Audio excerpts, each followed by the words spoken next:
He said, Mom, don't you realize everyone's a universe? Everyone is a universe. And that goes into helping us know we're all in this together. We have so much to learn from each other. And that's what I try to do every day, is learn from whoever I'm with.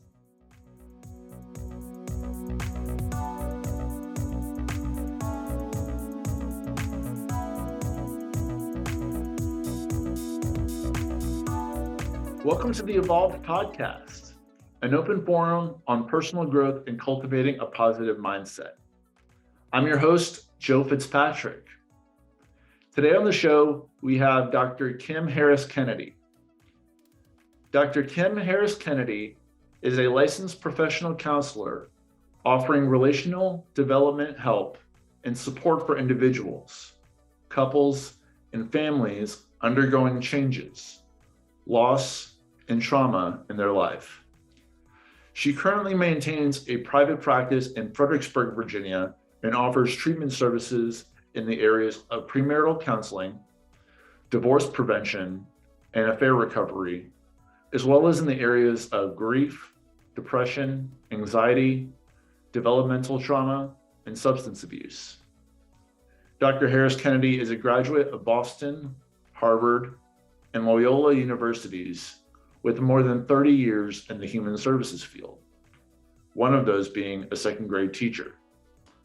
Over the years, she has worked with a variety of populations, including at-risk and gang youth, children and elderly with developmental disabilities, victims and perpetrators of domestic violence, individuals referred by drug court for substance abuse treatment, as well as individuals and families of Nar Anon, all of whom face their unique challenges by building their sense of resiliency, purpose, and hope. Her research interests continue to center on how trauma and substance abuse treatment outcomes are affected by a person's way of making meaning. She is also in the process of seeking funding for a nonprofit and retreat called Teddy's Time, in honor of her recently deceased son, Walter Teddy Kincaid. She is also my new mother-in-law. So without further ado, here is Dr. Kim Harris Kennedy. Let's go.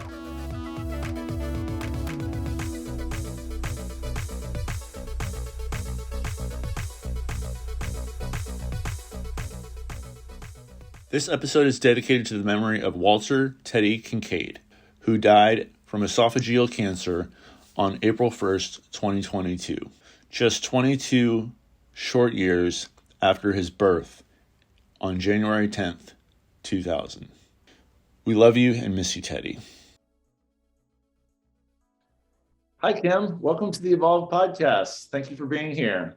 Hi, Joe. It's great to be here. Thank you for having me. Absolutely. Before we get started, can you please just introduce yourself, state who you are, what you do for a living, and what you're passionate about? Sure. My name is Dr. Kimberly Harris Kennedy, and I work out of Fredericksburg as a relationship therapist and coach, helping individuals, couples, and families and having the best relationship they can with each other, themselves, and what's most important in their lives. It's amazing. So such important work. Therapy has been really helpful for me in my life. Participated in both couples therapy as well as individual therapy.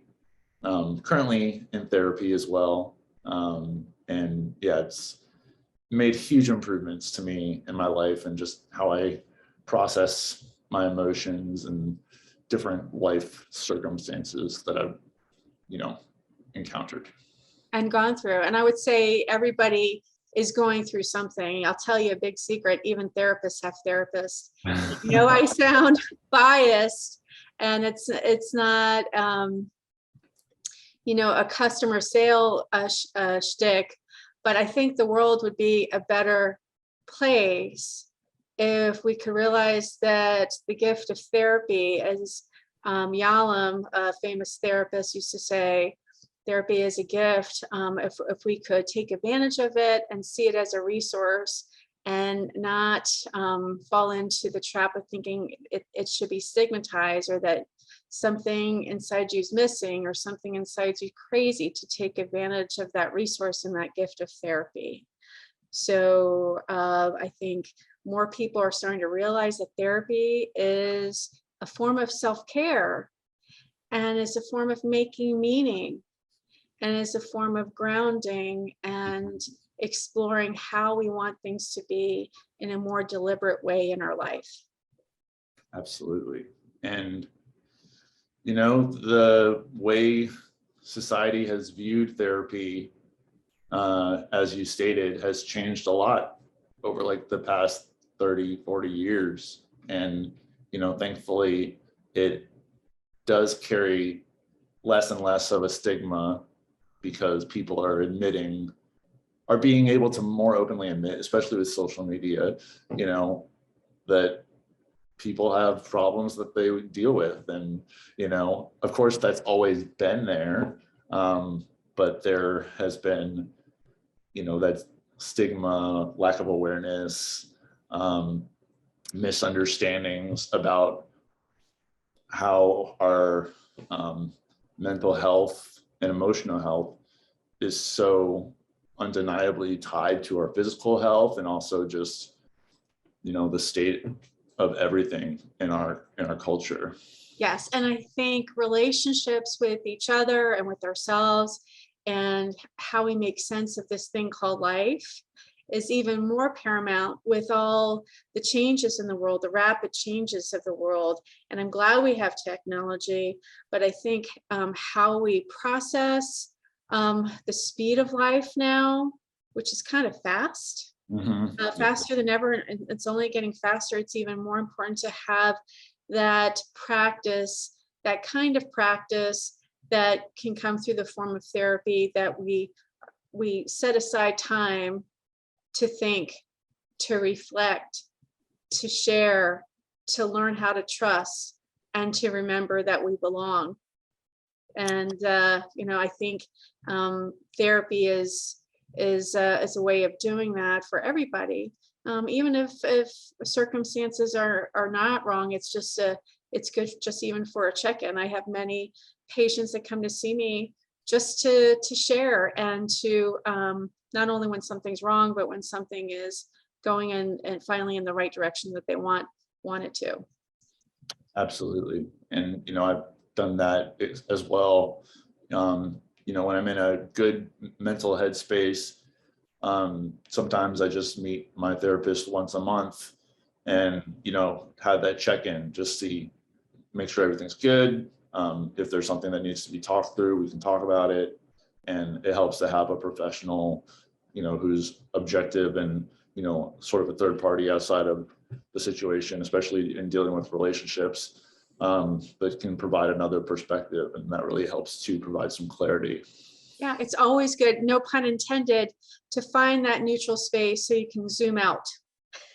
And not necessarily, I mean, I'm glad we have Zoom, and a lot of therapy is conducted via Zoom. I see patients via Zoom too, but working with a person who's neutral, like a therapist, can help us zoom out. And that is an important thing for all of us to do when we're going through a hard time, to be able to see things from different angles.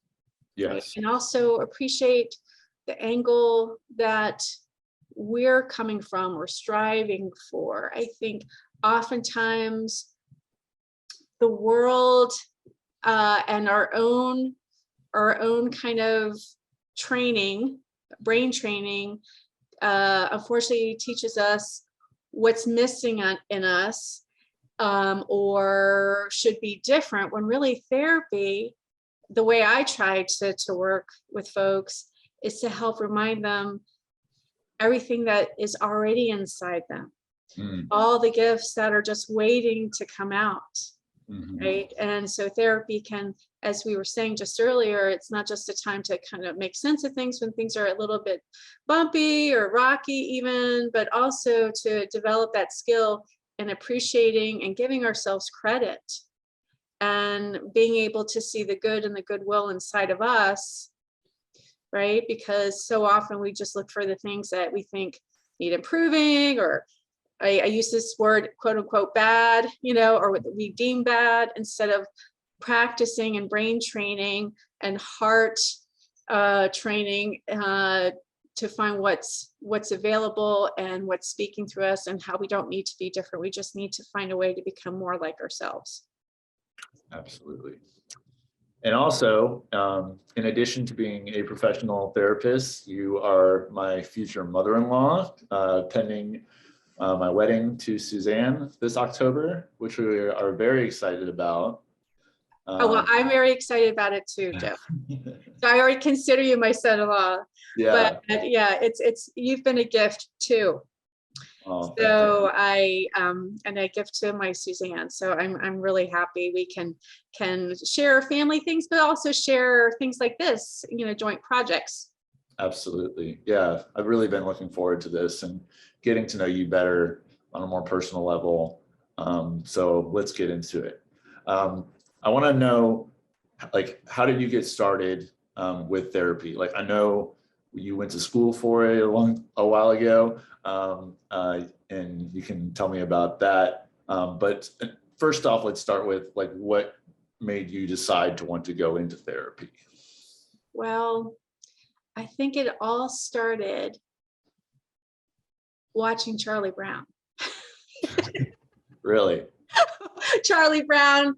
I don't know if you're familiar with that cartoon that started a little bit before your time, but I know they have lots of reruns around the holidays. But there's Charlie, and there's Linus, and then there's Lucy, who would just want to give advice for 5 cents, please, to all the the other characters. And that, I think, that planted a seed, because I've always tried to, I don't know if she was that helpful, but I could see how all the other characters were just wanting someone to talk to. And, I didn't think about it, but it just kind of planted a little seed when I was in elementary school.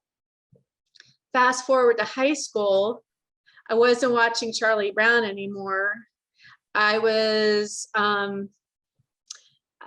doing things that you'd probably see on a bad movie on Netflix. And maybe that's too much information, but doing things that teenagers do, looking in the wrong places, doing the wrong things. And I just remember thinking, this is not going to take me where I want to go, or to take me to a place where I can give back to the world that I want to give back to. If I keep doing this, I won't have nothing to give. If I keep burning myself out, burning bridges. And I remember going to the high school counselor. At the time, I was going to a public school, and even though it was a public school, the guidance counselor was a Franciscan nun, and she wasn't dressed in full habit. She was like to play golf, and like to and she said to me, sometimes at the end of the day, she'd have a little shot of scotch at the end of the day. She liked to take her guitar to at that time, there were mental hospitals still in operation, and there was a mental hospital nearby in Annapolis, where every morning before she had to be at high school to help students like myself, she would be at Crownsville State Hospital to give out Holy Communion. So she did that, but she was just, she'd take her guitar. Sometimes she'd bring her guitar to high school. She was just really real, not trying to be perfect, and helped me to remember that I didn't need to be perfect, when I was skipping class and just kind of feeling lost. And I remember going to her office, and because she was just so welcoming and such a good listener, and helped me to realize that even if I had taken lots and lots of detours, that every day is new again, right? I mean, at 15 years old, I remember thinking my life is over, or I've messed up so much that it's no use. But she helped me know that was what they call in NA and AA circles, stinking thinking. Yeah. So I remember thinking, trying to train my brain in a different direction. She helped me remember all the things that were inside me waiting to come out, waiting to bloom, at the risk of sounding like a Hallmark card. And I remember thinking, if I get through this thing called high school, because I think high school is hard for everybody, if they're honest with them, then I'll try to find a way to do the same thing for other people that she was able to do for me, and give me a fresh start in my mind, soul, and heart. So it's been a long journey, but it's been worth it. But it's been a step-by-step journey. So I encourage anybody who has nudges inside of them, whether it's to be a therapist or an artist or an architect or an athlete or an astronaut or whatever, to always keep listening to themselves, number one, and number two, that it will unfold, and be patient with the unfolding.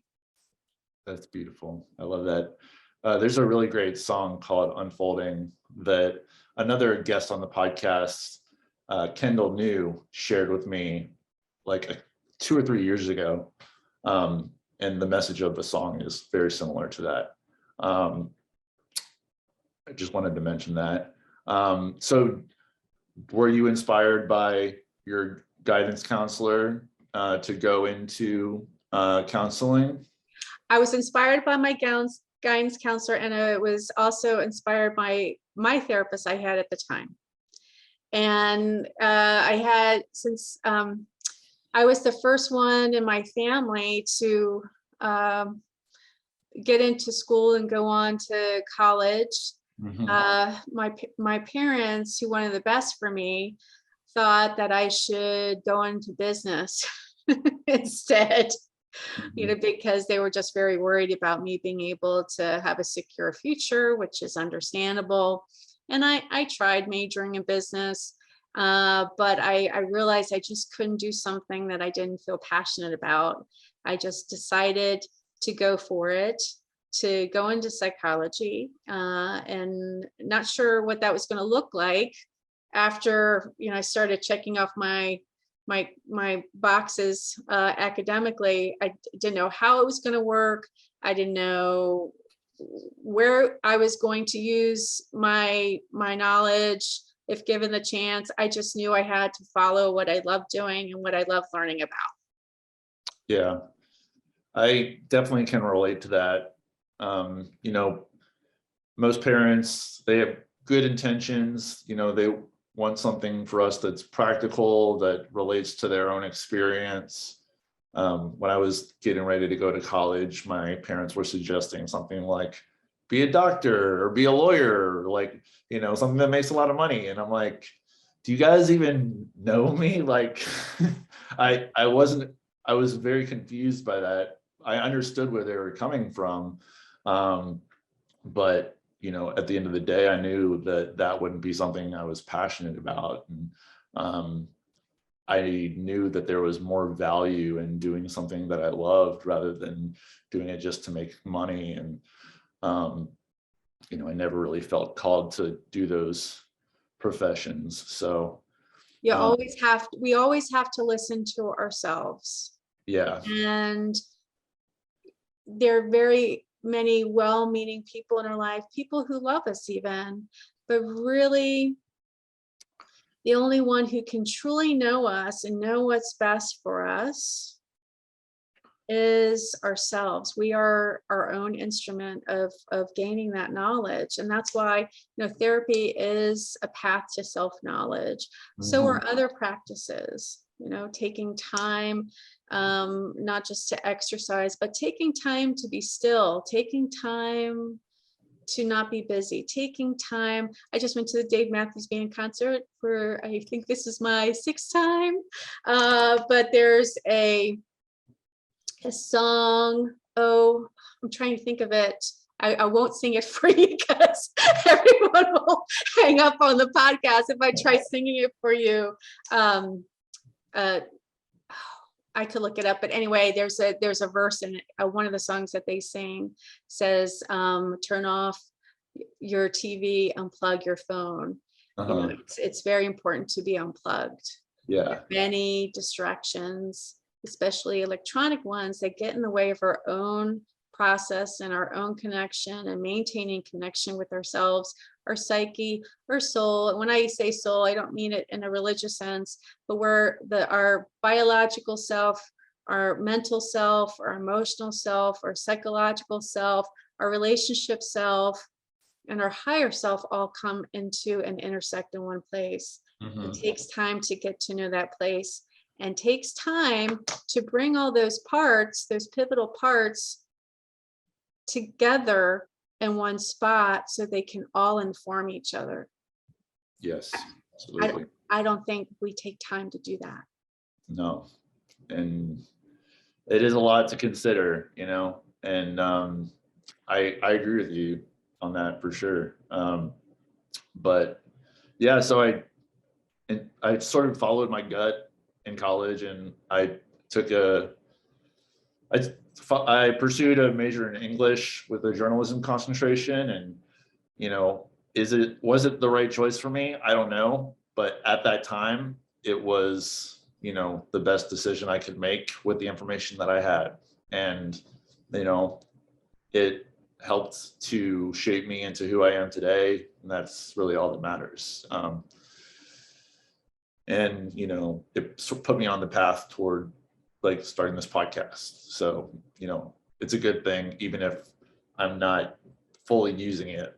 It did start. I think the seed for telling stories and helping other people tell their stories was planted there, which is something that I really do enjoy doing and I'm really passionate about. But yeah, please. I would just have to say in response to that, our words are everything. Mm-hmm. Being able to use words, deciding how those words should be used, what the goals that you're setting, Joe, and how words and stories can be shared and used to inspire, to encourage. We kind of do the same thing. Right. Right. And it really does make a difference. I used to work in different settings. I'm in private practice now in Fredericksburg, but I've worked in Boston, Massachusetts. I've worked in different facilities. I've worked with gang youth. I've worked in prison facilities and homeless shelters and domestic violence shelters. And I think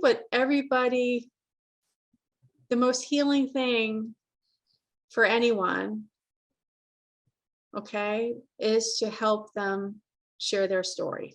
Mm-hmm.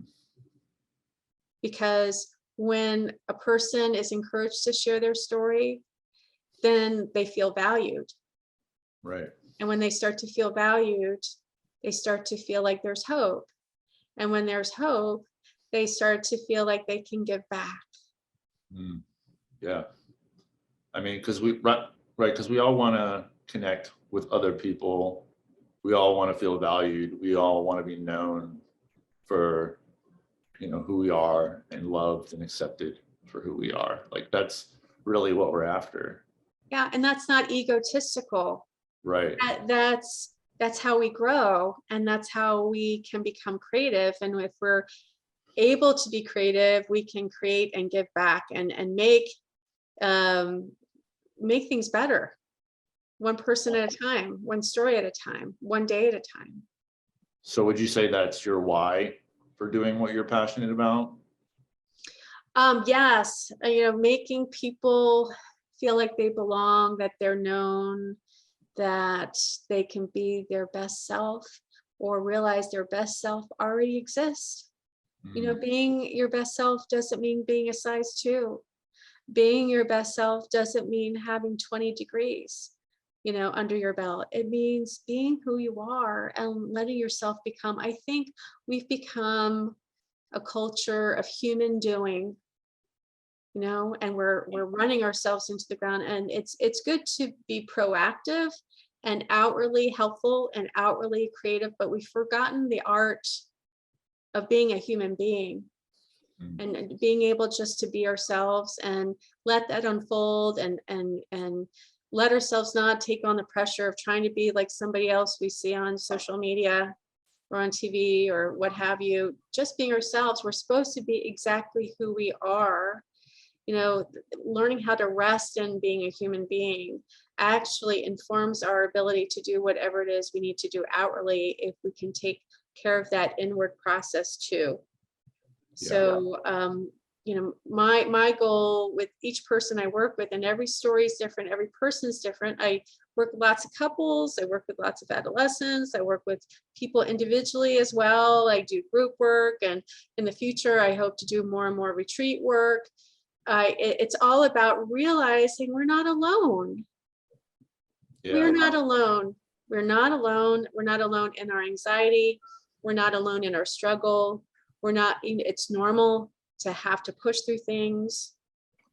And so what I'm passionate about is trying to encourage each person to let go of unnecessary weight of whatever they're carrying. Yeah, it's so important. And that's really been something that I've been trying to prioritize lately in my personal growth journey. Just being okay with who I am now, like what I look like now. And, I think it's healthy to have aspirations of things you would want to change potentially, but, also not letting that destroy your peace with the present moment, and trying to be more at peace with that, and loving myself more has been an ongoing pursuit of mine.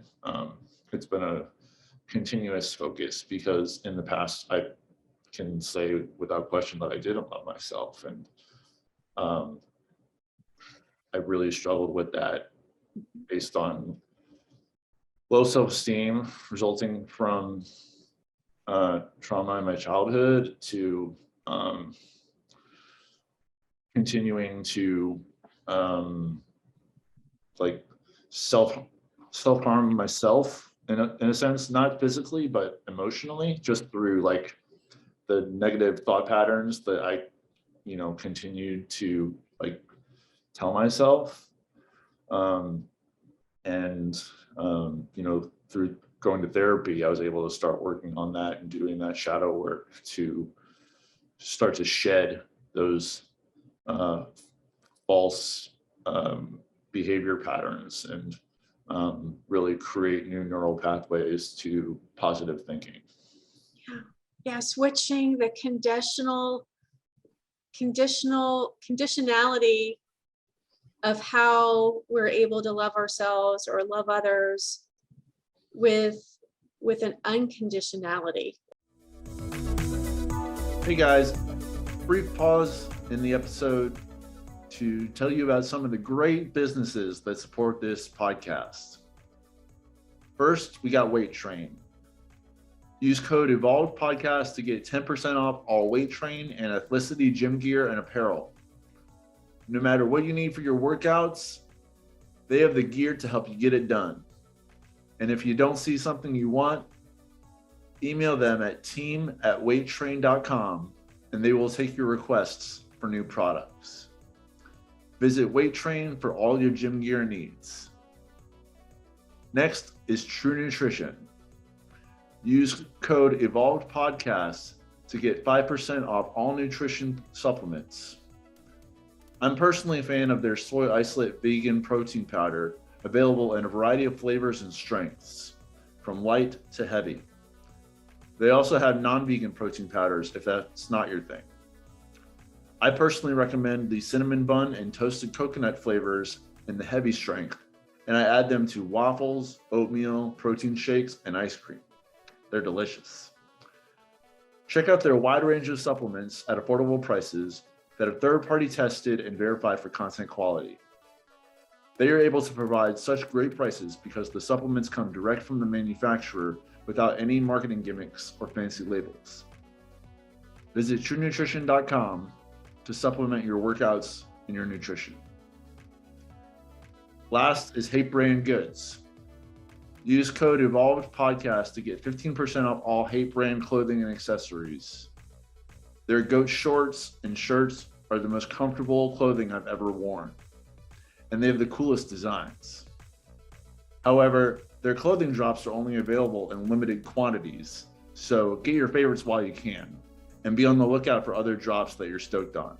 Visit thehate.com, spelled HVIII,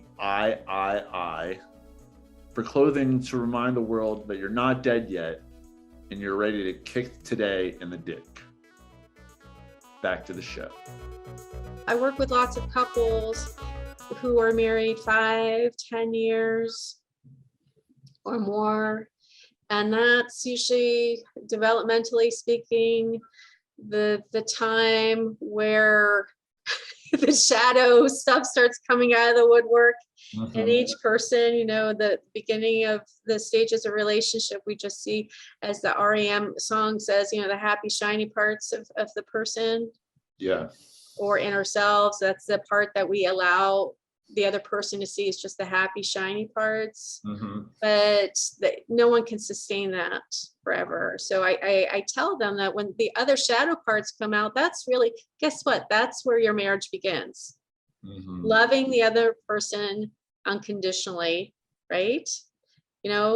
Knowing all of them, the negative and as well as the positive polarities, which we all have. And you need both, actually. Not to say that you shouldn't grow and work on things and make things better in your relationship with another person, but just like a battery needs a positive valence, has a positive valence. You go to CVS and get a little ever-ready battery, you see a plus on one side and negative on the other side. They go together, right? The negative helps us to see the bigger picture of things. The negative events in our lives invites us to see what's positive and hopeful and unconditional, waiting beyond the negative stuff. Yeah. So I think it's everyone's existential challenge to move from that conditional criterion, that critical, that accusatory voice, naysayer voice we all have, and step it up to one that's conditional and embracing and curious and inviting instead. Right.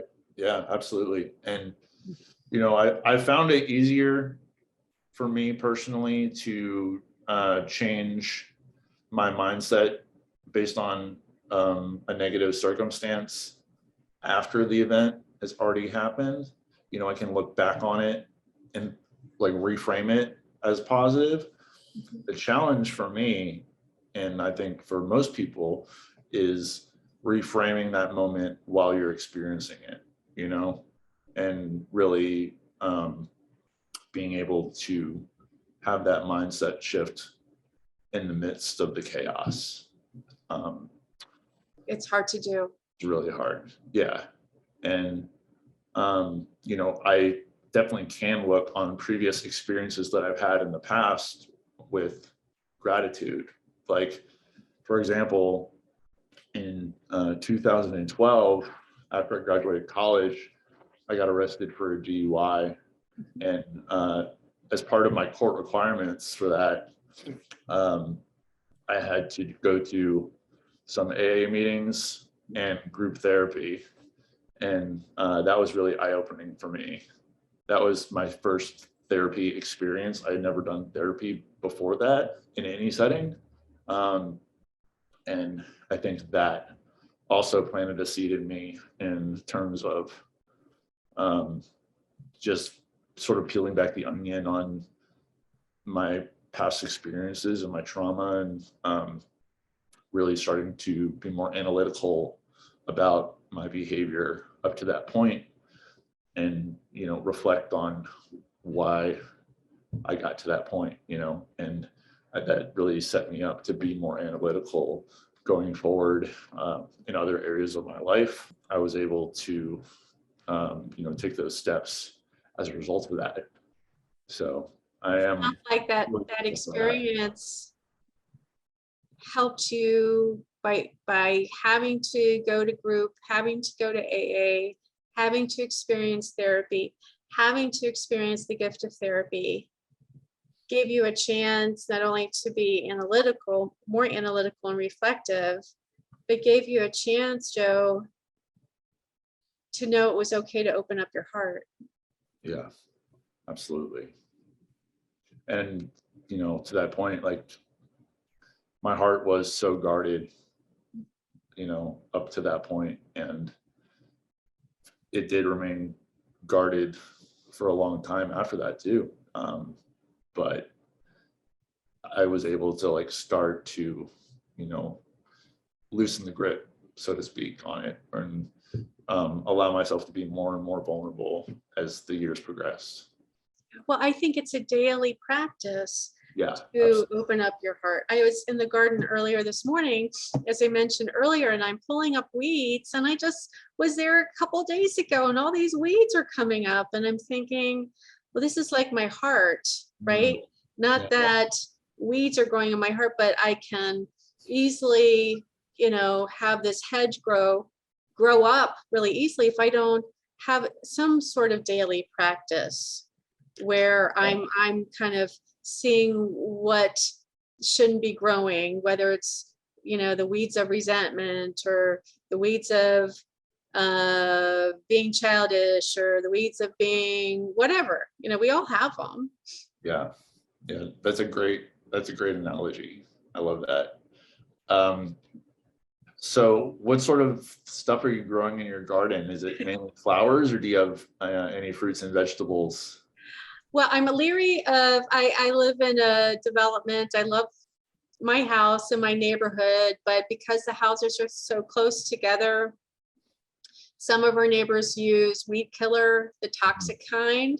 So I'm leery of growing any kind of fruits and vegetables. But I'm trying to grow as many flowers as I can to remind me, that life always comes back again.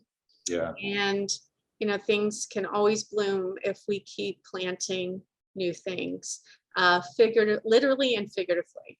Yes. And we love our houseplants. As you can see, we have a couple here. That definitely comes from my mom, who is a master gardener based Oh, in wow. Beach. She got her master gardener certification a few years ago, and it's been a really big part of her life for as long as I can remember. She grew up on a farm in Hampton, Virginia, and so like her dad, my grandfather, who passed away a few years ago as well. He, had horses and cows and chickens and all that, and they also like grew a lot of their own food. So that's always been a big part of her life. And I don't know how much food she's growing now, but she always has some like big gardening project that she's working on. Well, she obviously has planted seeds. That was part of her growing up. Yeah. And she's still doing that probably in her own garden, but she's planted lots of seeds in you too, Joe. Yeah. Yeah, I don't really think about that too often, but that's a really good point. Yeah. And I think that is something that we don't often consider, like what seeds are we planting in other people's lives, with our shared experiences and our interactions with them, either directly or indirectly. Yeah. And also, when it comes to planting seeds in others, a lot of times we think we have to plant something that's already completed or perfect, or already figured out, when really the seed, when you plant a seed, the way it grows after you put it in the ground is the seed breaks open before it can bloom, before it can emerge from the ground, emerge from the darkness. And I think our culture, maybe it's always been this way. Maybe this was back in the Civil War or Revolutionary War. I mean, people were people. People have always been people. Right. You know, getting caught up in personas and facades and, Yeah. you know, material things. I mean, it's a struggle or a tug of war for everybody. But I think what speaks more to other people and allows things to grow is when we let the brokenness of our seeds, or the brokenness of our experiences, or the brokenness of our hard times be shared. Mm-hmm. Yeah. You know, if you've attended NA or AA, and I've led those groups, I've been in those groups, you know, what speaks loudest is when we share our brokenness. Yes. 100%. I say this all the And time. that's okay. And that's okay. Yeah. Vulnerability breeds vulnerability, right? Like you create that safe space for other people to be vulnerable by sharing your vulnerability. You know, it's so important. What's a project that you recently finished or are currently working on? Well, it's been an unusual year for me. Mm-hmm. And I am hoping professionally to start a foundation in memory of my son, who passed away from esophageal cancer at an age where people don't usually pass away from that. Mm-hmm. I'd like to start a foundation and a retreat, experience, center, resource, sanctuary place. I'm still developing the mission of it. Yeah. I had, when my son Teddy passed, I was able to go to a cabin, go to a retreat center, and spend time there. And I'll probably have to keep doing that as part of my routine. Absolutely. And I want other families who've lost a child to cancer. I want parents and families to have a place to go if they've lost a child or an adult child to overdose. I want parents and families to have a place to go if they've lost a child or adult child to like a sudden accident.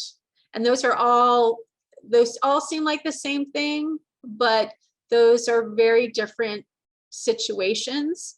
Mm-hmm. And I'd like to be able to start a place where people can go to start their healing process and to learn how to transform their pain, transform their grief, and to keep feeling like they have much ahead in their life, even though much of their life, if not all of their life, is different after the passing of their loved one. Yeah. I mean, that is an amazing goal. Have you made any strides in setting that up yet, or is it just sort of in the idea stage right Well, now? I'm starting to reach out to people I know who've done similar things, maybe not in terms of trying to set up a retreat service or funding for that, but I have a friend that set up a similar service when she lost her daughter to suicide. Starting to reach out to possible funding sources and also get feedback from other people I know who are currently serving that population. I just want to make sure I don't duplicate what's already there, want to supplement what's already there, but also expand upon what still needs to be expanded upon, because it just seems that, it just seems like there needs to be more ways to have support, not just beforehand or during the process of illness, but afterwards and beyond, right afterwards too, in an ongoing way. Absolutely. And I had the pleasure of attending Teddy's funeral and memorial service as well. And I'm really grateful that I got to be a part of that, and also just be with your family, through the end of his life. And, it goes without saying, but I'll say it anyways, that, Teddy was an important person to me, as he was to you and your family. Thank you, Joe. And I know Teddy was glad you were there. I am so thankful we were all together. But I think about his life, and it's a fairly recent thing.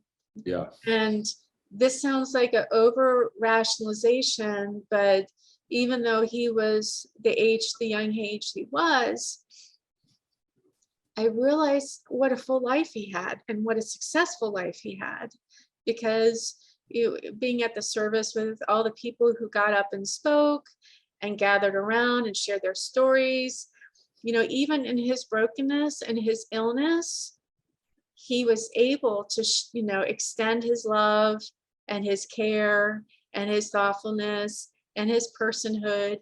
And his personhood didn't need to be perfect. And he was still able to touch and impact so many lives. He was one of the most successful people I ever met, even with $300 in his bank account. Yeah. And it, puts so much into perspective for our lives too, right? About like the people's lives we have the potential to impact, and, the priorities in life for living a full, happy, and quote unquote successful life, right? Like, success is something that is determined by us as far as, where we add the most value. And, Teddy was definitely successful in the quality of people that he surrounded himself with, and the impacts that he had on them. Yes. Yeah. Exactly.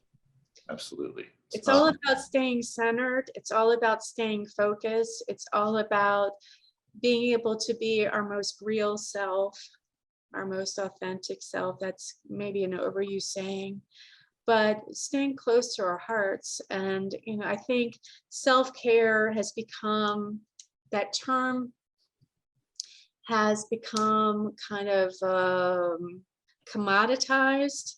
Mm-hmm. And sterilized and genericized.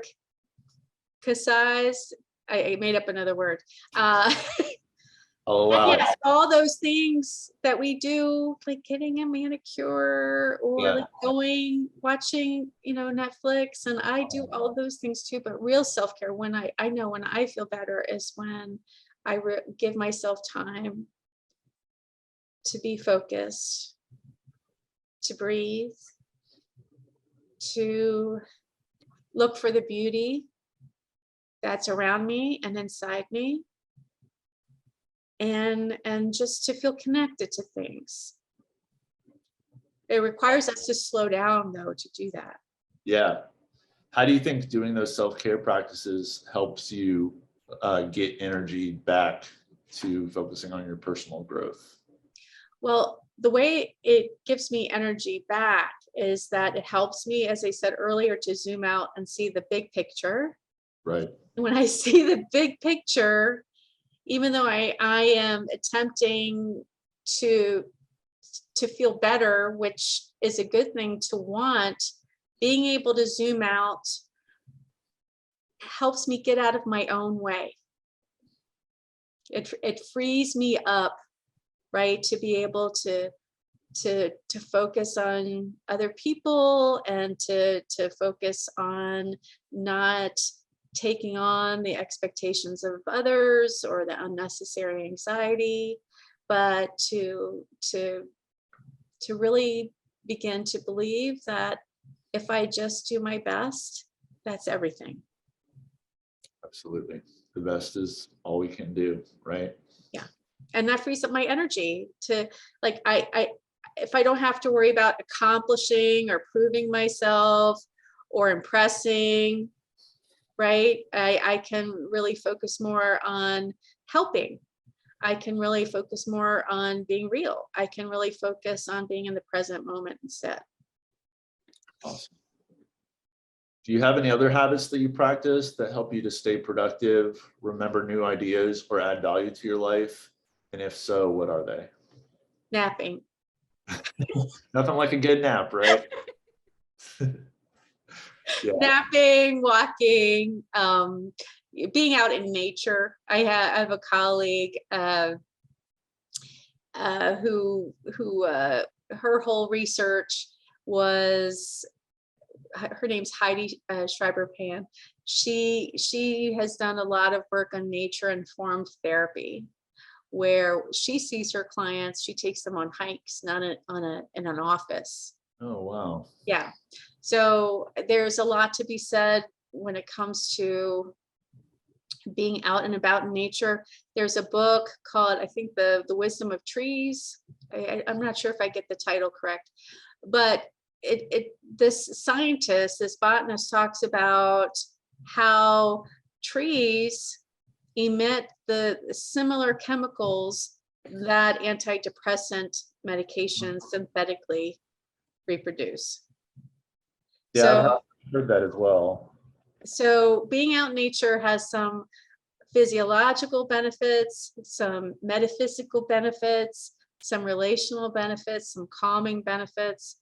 So being outside for me is always a plus in terms of getting more energy. And I'm glad we live in a place, in a part of the country where we can really enjoy all the seasons. It's not too, we don't have extreme conditions. Do you know who the author is of that book?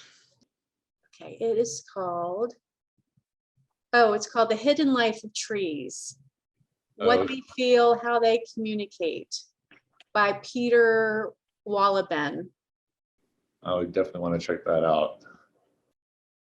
When you're in a creative slump, what do you do to get out of it? Don't pressure myself.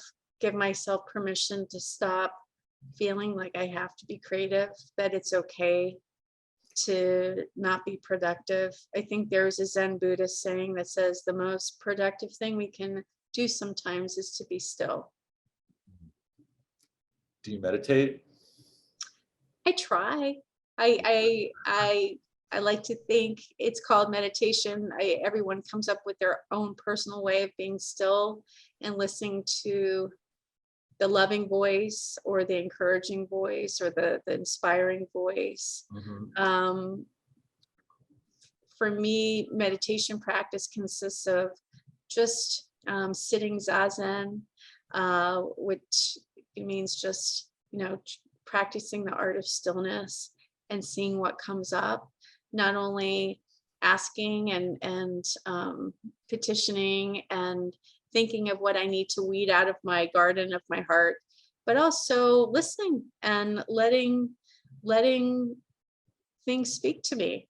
And also the meditation for me like also consists of, letting myself see the beauty that's around me. This morning I was sitting on my porch and a hummingbird just came up and flew in front of my face.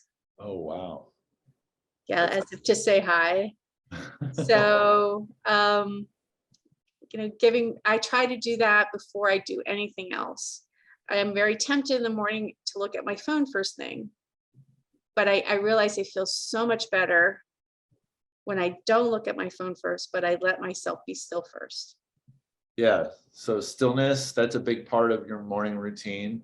What else do you do for your morning routine? Actually, if I have enough time, I will do my yoga, Kim style. I used to go to classes, and I still do sometimes, but at home, I like to incorporate that just to open up and stretch and feel more grounded energetically too. That's another way I'm able to stay centered and focused. That's great. Yeah, I definitely have a decent yoga practice as well, and I enjoy doing some at-home yoga. I just pull up a YouTube video. There's tons of free yoga content on there, and I've just follow along with that for like 20 or 30 minutes, and that's something that's so helpful for me. And stretching and feeling strong, and practicing some mindfulness as well. Yeah. And I know you love your coffee as well. My killer coffee that no one else can drink, or no one else dares to drink. Have you always liked the dark, strong, bold coffees? Yes, I have. Does that come from growing up in Boston? It comes from having 4 kids back to back. So we're going to move towards wrapping up now. I have a few recurring segments on the podcast that I like to ask to close out the podcast, starting with our mindset moment. What is a quote or tip that you use that inspires you to keep going and stay positive despite personal hardships? There are lots of quotations that remind me that everything's going to be okay. But today's quotable quote that speaks to me the loudest is, we're all in this together. Yeah, it's important to reflect on that and digest that, especially in these times where there's a lot of political and social justice unrest, against people of color, against women, against people identifying as trans and non-binary. It's important to be empathetic towards other people and know that we are all more alike than we are different, and to just be there and know that, like we spoke to earlier, everyone's struggling with something, and the more present and empathetic we can be to other people's circumstances, the better place will be. And absolutely. Also encourage people to go to therapy because everyone needs it. Even therapists. Yeah. Yeah, absolutely. Yeah, the chain continues. Yes, we're all paying it forward. Yeah, definitely. Next is PMA Warrior of the Week. Who is someone who inspires you to keep a positive mental attitude? There's so many. I would say there have been so many folks in my journey. I started out thinking that to be great, or important, I had to do great things. And then I started to realize what Mother Theresa has always said, the important thing, it's not so much key to do great things, but to do little things with great love. And I think my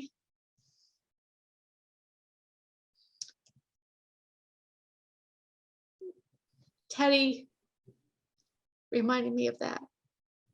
Yeah, of course. And you remind me of that, Joe, and Suzanne and Addison and Hope and my Dave, and the people that I have the privilege to work with and listen to, and my teachers, just every person that's placed in our life. There's so much to learn from. Mm-hmm. Yeah. I guess another quotable quote I'll share to piggyback on we're all in this together is that, like Teddy said before he passed, he said, "Mom, don't you realize everyone's a universe everyone is a universe, and that goes into helping us know we're all in this together. We have so much to learn from each other. And that's what I try to do every day, is learn from whoever I'm with. There's so much to learn. There's so much to ask. There's so much to be curious about. There's so much to love. Absolutely. We have to realize that everyone's the universe, always. Absolutely. Last question is good food, good mood. On the food note, you're a foodie. Here's a bit. Yeah, a place that everyone likes to go here, and we've taken you to too, and is Sammy T's. It's a vegetarian restaurant, but they have lots of options for non-vegetarian, non-vegan folks, but they have something for everybody. But yeah, I guess my favorite meal now that it's hot outside is like a little bit of avocado with some couscous and an olive and tomatoes or tomatoes, however you say it, and some arugula. So that's on my wish list today for eating. Sounds delicious. I don't know. What's your favorite? It varies from day to day, but I love like Mediterranean food, and something that is accessible for vegans is falafel with like rice and veggies. It could be in a pita wrap. It could just be in a bowl. I love that. That always makes me feel great. It's filling, but not too heavy. And it's usually made with fresh ingredients. Do you have your own recipe, or do you usually just go and get it somewhere else? I've never tried making it from scratch. I have used like falafel mixes from like Trader Joe's or other brands. Like I can get a Kroger.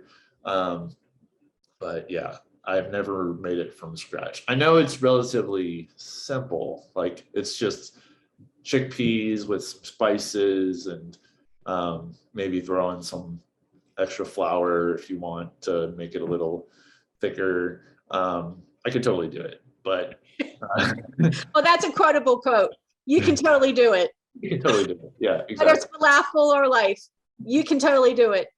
Whatever it is, yeah. Just look up the recipe, figure it out. Yeah. But yeah, that's all the questions I have. Where can people connect with you if they want to follow along with you on your journey or connect with you? Sure. Anyone who would like to follow my journey, my process, and some of the things that are going on in my head is you can follow me on Twitter or Instagram at Dr. Kim LPC, and that's spelled DRKIM LPC. Awesome. And do you want to plug your website as well? Sure. People can find me there too at www.KimberlyHarrisKennedyLPC.com or www.fxbgcouplestherapy.com. Right. And all of that will be in the show notes as well. So if you didn't catch that spelling, we'll have it for you. Thank you so much. Yes, thank you. It was great talking with you. Likewise. Take care.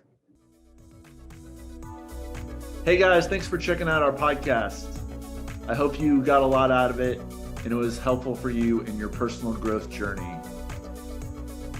If you haven't subscribed to the podcast yet, please do so on your preferred podcast provider.